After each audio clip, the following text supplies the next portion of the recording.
गया में south Bihar power distribution company ने लोगों की मुसीबतों को बढ़ा दिया है। उपभोक्ताओं की शिकायत है कि कम बिजली मिलने के बावजूद उन्हें पहले से ज्यादा बिजली बिल देना पड़ रहा है।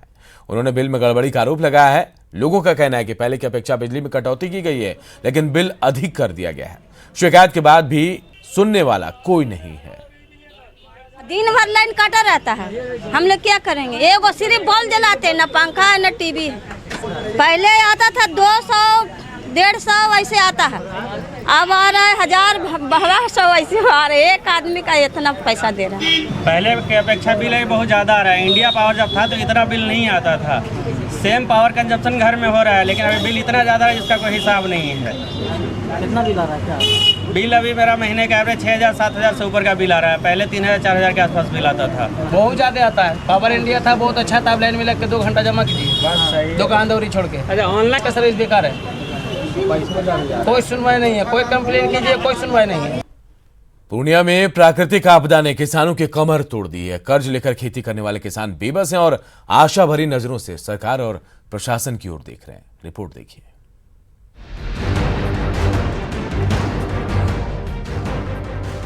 पूर्णिया में पिछले 10 दिनों में 4 बार आई भीषण आंधी ने तबाही मचा दी है। आंधी के कारण केला, मक्का और आम की फसल पूरी तरह से चौपट है। किसानों ने कर्ज लेकर अच्छी आमदनी की उम्मीद में खेती की थी, लेकिन अब वो बिलख रहे हैं। लाचार किसान सरकार से मदद की गुहार लगा रहे हैं। रुपौली, धमधा, भवानीपुर, बी कोठी और के नगर का कुछ पोर्शन है। यहाँ के किसान मक्का और केला का खेती ज़्यादा करते हैं और ये दोनों फसल का भारी क्षति हुआ है। किसान तो कर्ज केसीसी लेके करते हैं, फिर महाजनी कर्ज लेते हैं और इस तरह से तो कमर टूट जाता है किसान का ना। सरकार इस पर ध्यान नहीं देगी। किसानों की परेशानी के बाद जिले के डीएम ने फसल की क्षति जानने के लिए सर्वे का दावा किया है। वहीं सांसद संतोष कुशवाहा ने भी मुख्यमंत्री से बात कर मदद करने की बात कही है।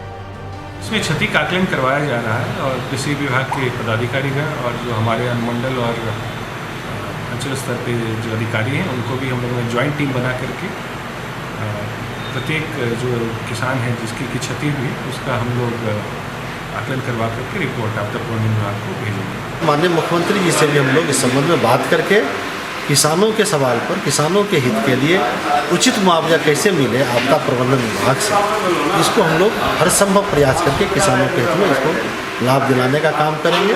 क्योंकि जो किसान है काफ़ी क्षति हुआ है, हम लोग भी इसका आकलन कर रहे हैं, तो हमारे कार्यकर्ता भी आकलन किए हैं और हम भी जाकर कर देखें। सरकारी आंकड़ों के अनुसार पिछले दिनों पूर्णिया में लगातार आंधी और ओलावृष्टि से करीब 1160 हेक्टेयर केले की फसल बर्बाद हो गई। अब देखना यह है कि कब तक इन किसानों को मुआवजा मिलता है और सरकार इन पीड़ित किसानों के जख्मों को किस हद तक भर पाती है। कुमार प्रवीण, न्यूज़ 18, पूर्णिया। और अगर आपको हरी और ताजी सब्जियां चाहिए और कोई कहे बाजार नहीं छत पर जाइए तो आप चौंक जाएंगे, लेकिन यह है 100% सच। आखिर ये होगा कैसे, इस रिपोर्ट से जानिए।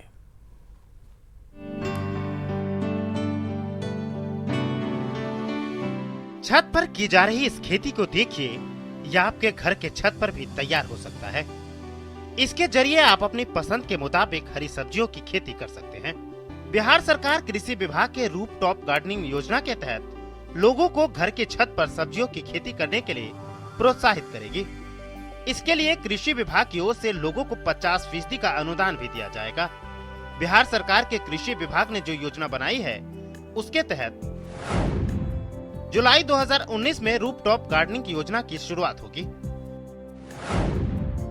पायलट प्रोजेक्ट के तहत पहले 5 शहरों में इसकी शुरुआत होगी, जो पटना, गया, मुजफ्फरपुर, नालंदा और भागलपुर में है।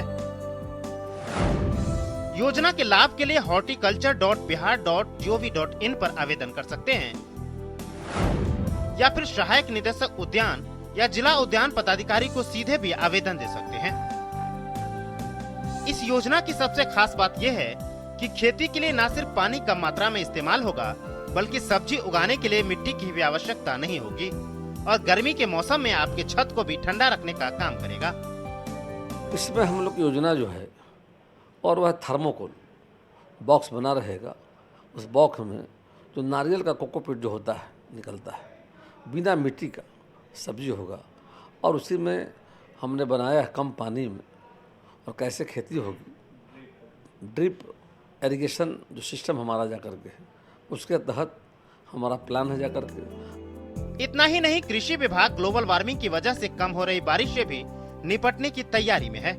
ऐसे में अब महाराष्ट्र की तर्ज पर बिहार में भी कृत्रिम बारिश की व्यवस्था पर विचार हो रहा है। विभाग ने सिंचाई विभाग से बातचीत शुरू कर दी है। राज्य सरकार का जो विभाग है, जो इरिगेशन डिपार्टमेंट है जाकर के, उनका हम ध्यान आकर्षित कराएंगे जाकर के। हम लोग अध्ययन कर रहे हैं, उनका ध्यान आकर्षित कराएंगे।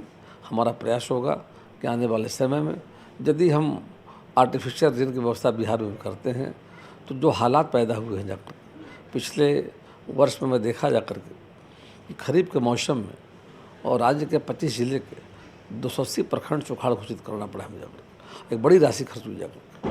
तो आगे अध्ययन करने के बाद हम संबंधित विभाग से आग्रह करेंगे, इस पर यदि काम किया जाएगा तो राज्य के किसानों के हित में होगा। ये सच है कि वर्तमान समय में जैविक खेती की बात तो की जा रही है, लेकिन खाने पीने के सामान में जिस तरह के मिलावट देखने को मिलते हैं, ऐसे में अगर लोग सरकार की मदद से अपने ही घर पर जैविक विधि से अपनी जरूरत के अनुसार हाइजीन सब्जी उगाकर उसका उपभोग करते हैं तो न सिर्फ उनकी सेहत सुधरेगी बल्कि पैसे की भी बचत होगी। न्यूज़ 18 के लिए पटना से नील कमल की रिपोर्ट। और आप सबको याद दिला दें कि आप अपना सबसे प्रिय चैनल न्यूज़ 18 सिर्फ 10 पैसे में पूरे महीने देख सकते हैं। तो आज ही अपने DTH या केबल ऑपरेटर से संपर्क करें या फिर से ऑनलाइन आप सब्सक्राइब भी कर सकते हैं। फिलहाल इस बुलेटिन में इतना ही, लेकिन बिहार की बाकी खबरों को देखने के लिए आप लॉगिन करें हमारी वेबसाइट news18bihar.com पर।